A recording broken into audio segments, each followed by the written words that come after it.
Ya, assalamualaikum warahmatullahi wabarakatuh. Selamat pagi. Kembali kita dalam mata kuliah pemrograman web lanjut bersama saya Muhammad Jawaruddin Abdullah. Untuk materi kita hari ini yaitu pada minggu 11 kita akan membahas mengenai RESTful API. Oke, kita mulai. Bismillahirrahmanirrahim. RESTful API adalah salah satu arsitektur API atau Application Program Interface yang menggunakan request HTTP untuk mengakses data. Data diakses dengan menggunakan HTTP method GET, PUT, POST, dan DELETE untuk merujuk operasi baik itu insert, update, delete, maupun hanya melakukan melihat data. Selain HTTP method, dalam RESTful atau REST digunakan juga HTTP respon untuk mendefinisikan respon data yang dikembalikan oleh server. Nah, sebelumnya kita harus mengetahui dulu apa itu proses autentikasi yang sudah pernah kita jalankan sebelumnya yang ada di materi bab 6. Tapi di sini autentikasi pada RESTful itu sedikit berbeda dengan yang ada di web. Pada RESTful API tidak dikenal adanya session. Jadi berbeda dengan yang web. Yang web ketika kita sudah melakukan autentikasi, biasanya kita menyimpan kredensial, hak akses itu pada session. Nah, ini berbeda dengan API. Kalau API itu tidak mengenal session. Dan secara umum digunakanlah token untuk mengganti session. Token ini biasanya disisipkan pada header request HTTP. Nah, dalam framework Laravel sudah mendukung untuk pembangunan API dan juga pembuatan token. Anda bisa menggunakan Laravel Sanctum, ya, Laravel Sanctum untuk memudahkan dalam pembangunan RESTful API. Nah, di sini sebelum masuk ke dalam praktikum silakan siapkan dulu beberapa kebutuhan seperti berikut. Yang pertama yaitu download Postman di HTTP Postman download seperti ini. Nah, di sini ini adalah aplikasi yang digunakan untuk melakukan manajemen API untuk development. Nah, di sini kita bisa mendownload yang mana? Kalau untuk Windows kita bisa download seperti ini, download the aplikasi. Ini menggunakan Windows. Kalau menggunakan sistem operasi lainnya silakan disesuaikan. Nah, berhubung saya sudah menginstal, jadi saya tidak perlu mendownload lagi. Silakan kalian download lalu install. Oke, setelah itu kita buka link import collection dan save JSON response-nya. Kita klik link ini. Nah, di sini kalau kita buka menggunakan Firefox, ini adalah respon JSON. Nah, ini yang akan kita gunakan untuk proses testing URL dari API. Kita save di sini, klik save, terus kita contoh dibuka di desktop saja, kita simpan. Nah, selanjutnya cara import ini adalah kita melakukan import untuk import collection yang sudah kita download tadi di Postman. Kita buka Postman. Nah, di sini coba kita lihat ini tombol import. Kita upload file. Nah, tadi di mana? Tadi ada di desktop. Nah, ini dia yang JSON. File JSON-nya tadi kita import. Nah, sudah. Namanya adalah to-do API Postman Collection 2 import as collection. Import. Nah, di sini akan muncul yang namanya to-do API tadi. Nah, inilah aplikasi API yang alamat API yang bisa kita gunakan untuk melakukan testing akan API yang sudah kita buat. API server ada register, login, logout, list to do dan lain sebagainya. Nah, di sini kita lihat ada base URL yang seperti ini. Kalau kita arahkan di sini akan terlihat bahwa ada notifikasi bahwa unresolved variable. Nah, nanti ini perlu kita ganti sesuai dengan URL dari aplikasi yang sudah kita buat. Oke, untuk konfigurasi di sini sudah. Untuk penanganan Postman kita masuk ke praktikum 1. Nah, di sini silakan kalian membuat yang namanya project baru Laravel new PWL 11. Jadi kita akan masuk ke project repository PWL 11. Nah, di sini berhubung saya sudah menggunakan, berarti kita langsung aja masuk ke PWL 11. Nah, di sini. Kalau saya langsung menggunakan Visual Studio saja. Nanti silakan kalian buat dulu projectnya, baru nanti kalian buka menggunakan Visual Studio Code.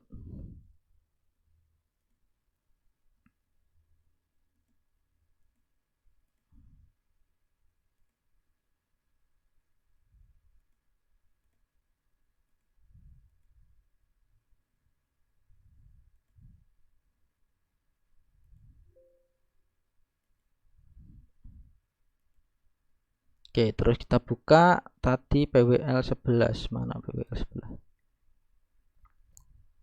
PWL 11.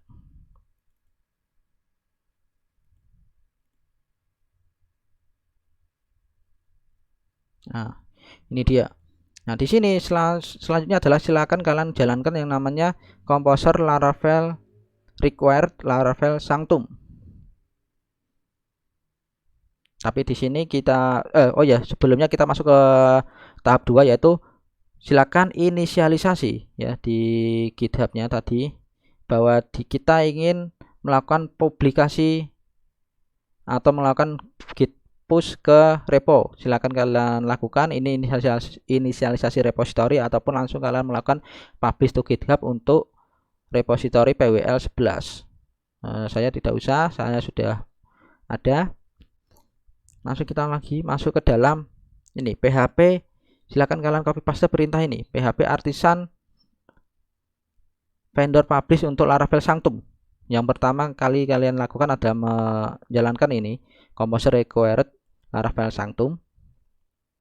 Selanjutnya adalah melakukan publish konfigurasi dari Laravel Sanctum dengan menjalankan perintah seperti ini, seperti tahap nomor 4.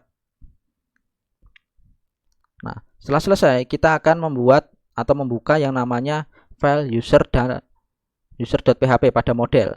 Jadi kita buka di model, app model user. Nah, di sini silakan kalian edit yang namanya kita menggunakan hash API token. Hash API token dan menggunakan yang namanya package yang ada di Laravel Sanctum hash API token. Tahu ini bahasanya adalah thread ya. Kita menggunakan thread, use thread, Laravel Sanctum hash API token. Nah, selanjutnya kita buat atau kita koneksikan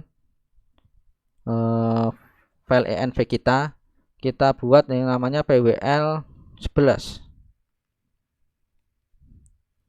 Jangan lupa di sini di localhost php adminnya kita juga buat yang namanya database baru PWL 11.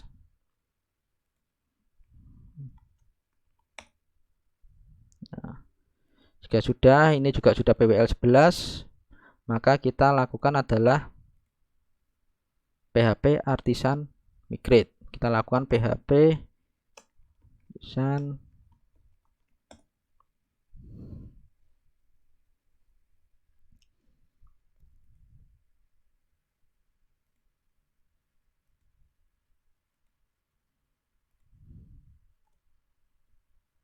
Oke, sambil menunggu, nah kita sudah ada. Nah, ini adalah token atau tabel yang digunakan API untuk menyimpan token yang akan di-generate ketika kita melakukan login ataupun melakukan registrasi user.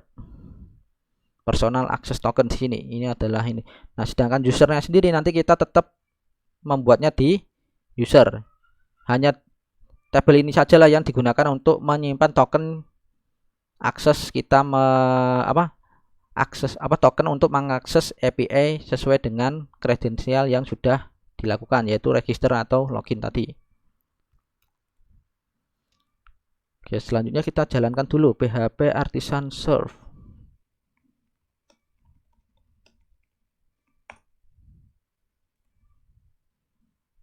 Oke, nah kita lihat bahwa di sini ada HTTP 8012 ini ya, 12.001. Inilah nanti jangan lupa kita nanti ini digunakan untuk, nah ini mereplace semua base yang ada namanya base URL ini. Nah ini nanti di replace semua, jadikan seperti ini, baik itu untuk register, untuk login, untuk logout dan lain sebagainya, semuanya diganti. Yang ada base URL kurung buka base URL kurung tutup ini ganti semua, copy paste. Oke, sudah, nanti kita lanjut ke materi. Nah, di sini untuk memudahkan pembangunan respon API yang dibangun, tambahkan thread di API respon. Jadi kita membuat apa namanya? Membuat thread sendiri. Jadi membuat folder, buat folder threads, terus buat file yang namanya api respon.php. Nah, di sini sudah ada. Jadi di sini di dalam folder app kita buat folder threads ini, terus kita buat folder api A-nya besar, response, R-nya juga besar. Nah, namespace-nya juga kita buat, yaitu app threads dengan nama ini adalah bukan kelas ya, tapi thread, yaitu thread api respon. Nah, ini sesuai dengan ini, silahkan diketikkan api sukses kode ini. Ini adalah digunakan untuk thread yang akan mengirimkan respon apakah API itu sukses dalam arti bisa untuk register, sukses untuk login, sukses untuk melakukan input data, update data, ataupun delete data. Begitu pula dengan API error. API error ini juga sama, akan mengembalikan respon error ketika ada kesalahan yang ada di server, entah itu salah login, entah itu salah prosesnya, ataupun entah itu tidak ada data yang dimaksud, yang diambil. Nah, setelah itu silakan kerja ini, kopikan ini, kita buat yang namanya request API request seperti ini. Jadi ini buatlah custom request untuk menangani request spesifik terhadap API. PHP Artisan Make Request API request. Nah, ini adanya di mana, Pak? Sesuai dengan kita lihat API request berarti ada di, nanti ada di HTTP request. Nah, sini kita masuk API request. Nah, perlu diperhatikan bahwa API request yang sudah kita buat tadi itu kelasnya adalah seperti ini, kelas API request extend form request. Nah, di kita tidak membuat kita menginginkan bahwa IP request itu bukan kelas, tapi merupakan abstrak kelas. Jadi kita tambahkan sendiri abstrak kelas. Nah, kata abstrak ini di depan kelas, di depan codingan tulisan kelas di sini. Sehingga dari IP request ini adalah menjadi abstrak kelas. Nah, terus jangan lupa di sini kita gunakan thread tadi, threadnya dari mana? Dari API respon. API responnya dari mana? Dari kita menggunakan ini use thread API respon. Nah, terus setelah itu ini kita gunakan untuk mendefinisikan bahwa ada yang namanya function rules yang sedang digunakan. Nah, silakan kalian copy ini, copy yang sesuai dengan materi. Kalau tidak bisa copy, silakan ketik sendiri dan perhatikan besar kecilnya tulisan. Oke, setelah itu kita membuat controller untuk API, controller untuk autentikasinya. Jadi kita bisa membuat menggunakan perintah PHP Artisan Make Controller. Di sini API/controller. Jadi ini adalah folder di dalam controller, terus ini adalah nama controllernya. app HTTP controller di sini. HTTP controller. Nah, ada namanya folder API, baru out controller. Nah, dalam out controller perhatikan bahwa kita juga menggunakan thread API response seperti ini juga. API response berarti di sini juga kita gunakan thread API response, use API response. Importnya di mana? Sini. Use app threads API response.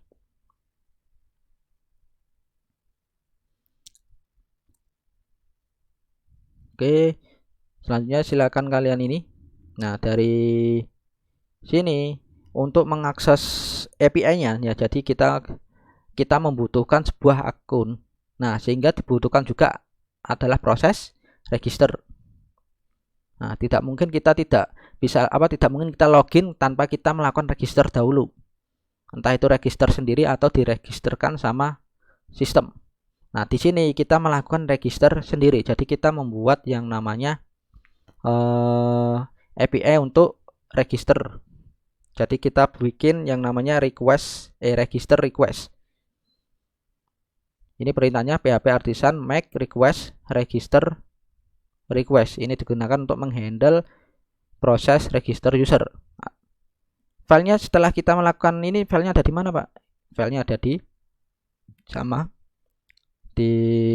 http request register request. Nah, di sini.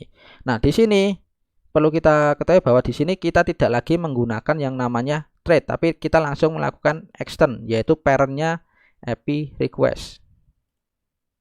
Nah, register request extend API request.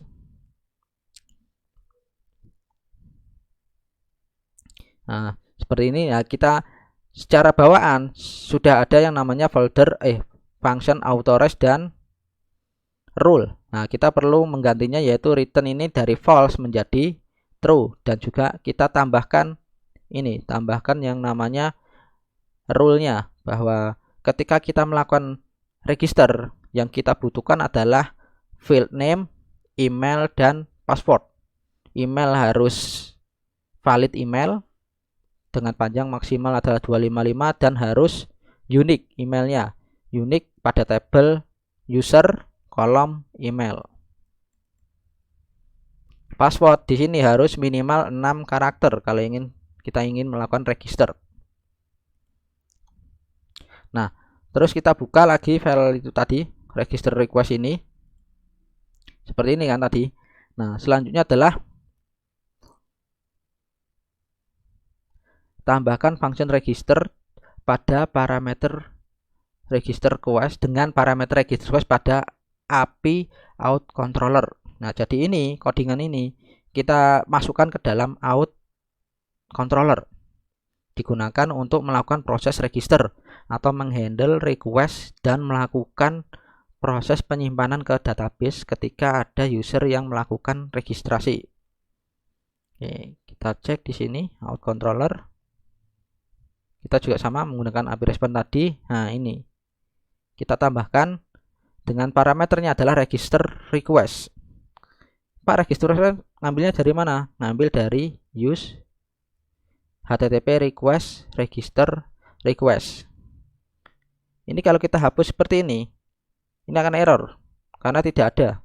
Kita kontrol spasi register request,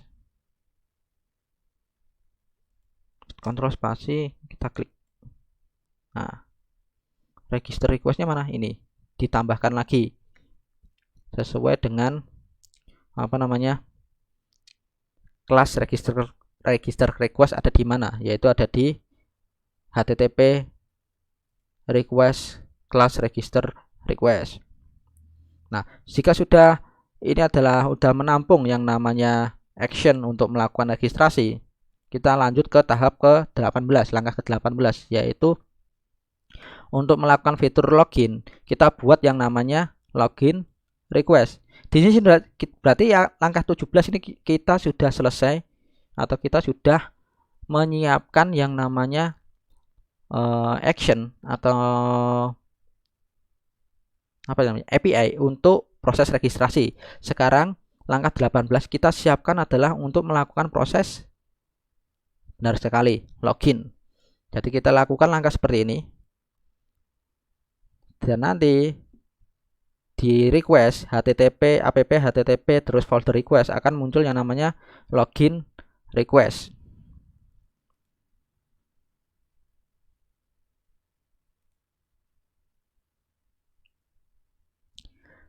Nah, di sini kita tidak perlu yang namanya, kita perlu melakukan yang namanya mengedit sini.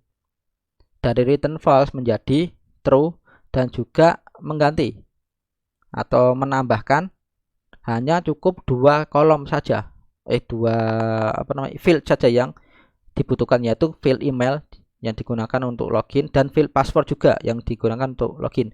Ketika kita memasukkan username dan email dan password, itu email harus benar-benar valid email dengan panjang maksimal 255, dan password itu harus dimasukkan dengan minimal 6 karakter.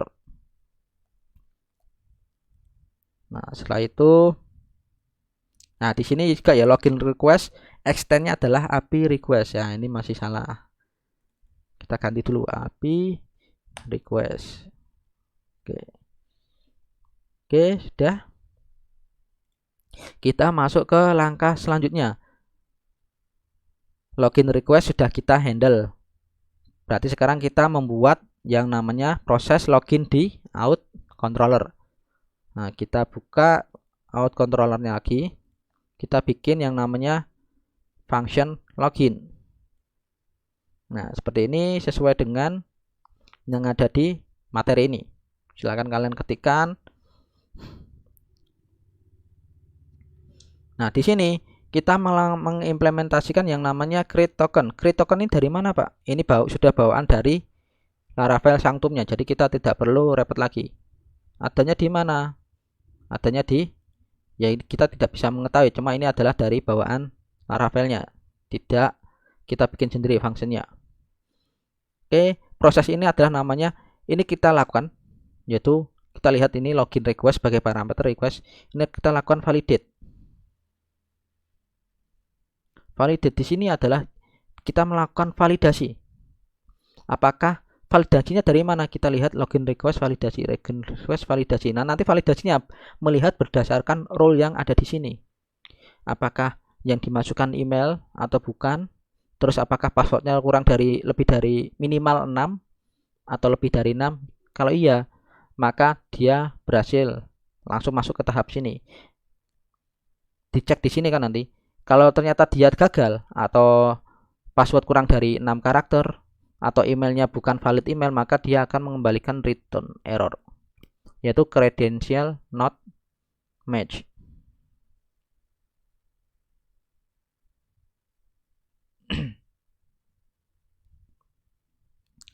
Oke, setelah itu baru kita lakukan pengecekan. Jika ternyata usernya berhasil user emailnya valid dan berhasil ada di sini, maka secara tidak langsung kita langsung membuat token. Akan dibuatkan token. Token di sini adalah random, khusus dari user yang sudah melakukan proses login. Nah, di sini nanti ini adalah return, kita buat API suksesnya ini tadi, API request. Dari mana ini? Dari thread tadi, mana threadnya? Nah, ini API respon ini. Dia mengembalikan sukses atau error, tapi di sini adalah sukses yang artinya login berhasil. Tokennya sini, tipe tokennya adalah bearer. Ini untuk usernya apa aja. Seperti itu. Jika sudah membuat langkah 19, kita masuk ke langkah 20. Nah, kita buka routes API-nya. Ini di sini ada routing. Tapi routing di sini kita tidak menggunakan yang namanya routing web. Karena apa? Di sini kita tidak gunakan. Karena apa? Karena di sini kita menggunakan yang namanya API, proses API. Jadi kita masuknya adalah ke router API yang sini. Nah, terus kita masukkan dua root ini. Yang pertama adalah root tipenya post dengan alamat register, ini kita arahkan ke fungsi register pada kelas out controller. Sedangkan post untuk login, alamat login kita arahkan ke function login pada kelas out controller. Oke, gitu dulu. Kita masuk. Nah, selanjutnya kita melakukan testing ini. Kita kan sudah berhasil nih, sudah selesai membuat yang namanya API untuk login dan register. Kita coba di sini. Ini adalah proses. Nah, kita klik dulu register. Nah, di sini nanti kita ganti ya yang seperti ini. ini enggak valid, kita ganti menjadi seperti ini sesuai dengan HTTP serve yang alamat URL dari server lokal Laravel yang kita jalankan. Oke, sudah. Kita masuk ke body. Body inilah digunakan untuk melakukan proses registrasi. Tadi apa aja? Ada name. Apakah benar ada name? Di sini register name, email, dan password. Benar sekali. Jadi kita ganti name, misalkan ini name misalkan ini mahasiswa JTI. Emailnya adalah mhs@jti.polinema.ac.id. Misalkan ini kita salahkan aja ya. Kita salahkan jadi gini aja.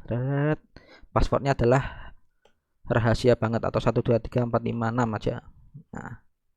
Kita lakukan send.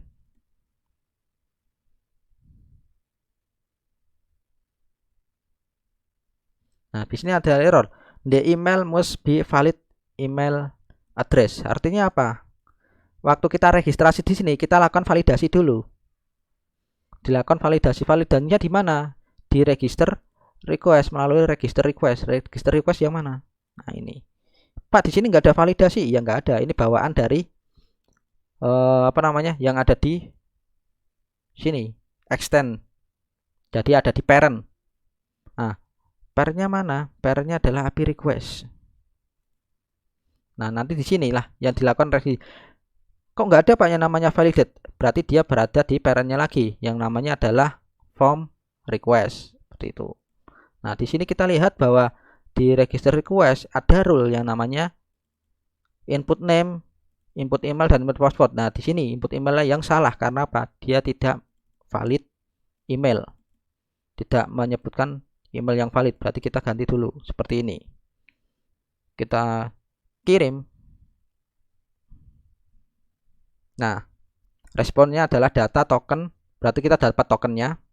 Kita dapat tipe tokennya adalah bir. Ini adalah usernya. Berarti kita berhasil melakukan registrasi. Pak, saya sudah berhasil melakukan registrasi. Oke, kita coba di database ini apakah ada yang namanya? Ada mahasiswa JTI polinema.ac.id, ini passwordnya. Kita cek juga di sini untuk personal access token. Kita sudah dapat. Karena apa? Saat proses registrasi kita sudah dikasih token. Oke, di controller sini juga sudah ada bahwa kita saat melakukan registrasi kita juga melakukan create token. Maka kita langsung bisa melakukan proses registrasi. Selanjutnya, Pak, saya nggak mau registrasi seperti itu, Pak. Saya pengennya habis registrasi bisa login. Kita terapkan dulu di sini. Kita terapkan, ini login juga. Oh ya, ketika di sini, Pak, untuk token tadi yang ini digunakan untuk apa, Pak? Ini yang token ini. Token ini nanti ataupun waktu kita mau melakukan login. Ya, misalkan login tadi emailnya adalah ini. Kita set thread. Ini tidak ada karena apa? Passwordnya bukan itu. Token di sini digunakan untuk melakukan seperti halnya session. Jadi agar bisa terhubung terus dengan API atau bisa masuk ke dalam sistem. Token inilah yang akan harus dikirimkan juga ke header. Caranya gimana? Caranya adalah kita copy. Terus ini ada authorization pada pada postman-nya. Kita cek di sini. Kita lihat yang namanya bearer. Karena kan tadi ini tipenya adalah bearer ya. Kita cek. Ini dia bearer token. Di sini baru kita pastekan di sini. Oke, sudah gitu. Ini adalah session atau hak akses dari API yang disediakan untuk user agar bisa menikmati atau mengakses API yang ada di server. Oke. Oke, ini adalah penjelasan yang dari sampai sini. Nah, selanjutnya, Pak, gimana caranya kita mengimplementasikan setelah login? Biasanya ada logout. Kalau nggak login, nggak logout, nanti kredensial kita bisa diambil orang. Oke, kita bikin yang namanya function logout pada out controller. Kita buat out controller, kita buka out controllernya, kita buat function untuk logoutnya seperti ini, sesuai dengan yang ada di materi. Nah, ini adalah out di sini apa, Pak? Out di sini adalah jika kita sudah mendaftarkan bahwa ada active user. Active user ya. Jadi di sini sudah ada active user. Active user di sini berdasarkan dari mana? Dari sanctumnya. Terus ini adalah user. Terus ini adalah jika ada token yang diambil dari user itu, kita lakukan delete. Berarti ini akan dilakukan delete untuk table atau untuk personal access table ya, data yang ada di personal access token yang ini. Nah, di sini di materi sini kita tambahkan lagi routing untuk URL atau untuk link yang logout. Tapi di sini oke, kita buka dulu API. Nah, tapi di sini di materi kita jelaskan bahwa fungsi logout berbeda dengan fungsi login dan register. Karena apa? Karena logout artinya berarti user itu sudah berhasil login atau user sudah berhasil register. Jadi ini tidak boleh ditaruh di luar sini. Kenapa? Kalau gini berarti statusnya atau levelnya sama. Ini bisa diakses walaupun tidak bisa, belum melakukan login. Ini diakses walaupun belum bisa melakukan login. Iya, karena dia akan melakukan login. Di sini dia bisa logout padahal user belum login. Seharusnya adalah proses logout itu dilakukan ketika user telah login. Makanya ditaruh di dalam sini. Nah, di sini di middleware ini adalah autentikasi bahwa user yang ingin mengakses routing yang ada di dalamnya, di dalam grup sini, middleware sini, grup ini, atau routing-routing yang ada di dalam sini, itu harus user atau token yang sudah pernah masuk, sudah pernah login ke melalui out controller ini. Out dengan library-nya adalah atau teknologi menggunakan Sanctum. Nah, seperti ini. Kita simpan. Oke, baru kita lakukan logout. Oke, kita lihat di sini. Nah, di sini kan belum ada nih, belum ada yang namanya token. Coba kita kirim. Yang namanya adalah unauthenticate. Token di sini berarti kita copy dari saat kita melakukan login tadi. Nah, token ini berarti kita lakukan logout. Sesuai dengan tipe datanya adalah tipe data authorization-nya adalah bearer. Kita kirim. Token revoke. Kita cek di sini. Nah, hilang semua. Kok hilang semua, Pak? Iya, karena antara token yang untuk user pertama, untuk login tadi yang register itu usernya sama-sama satu user. Jadi token untuk satu user semua itu dihapus. Nah, seperti itulah praktikum pertama kita. Nah, setelah praktikum ini silakan kalian lakukan yang namanya git commit. Terus kalian lakukan git push untuk menyimpan hasil praktikum 1 kalian pada repositori GitHub masing-masing. Selanjutnya silakan kalian lakukan praktikum mandiri yaitu praktikum 2. Sebenarnya sama.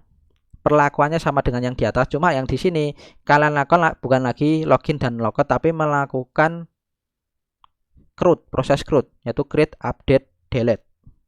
Nah, ini sudah ada tahapannya, silakan kalian kerjakan per tahapan.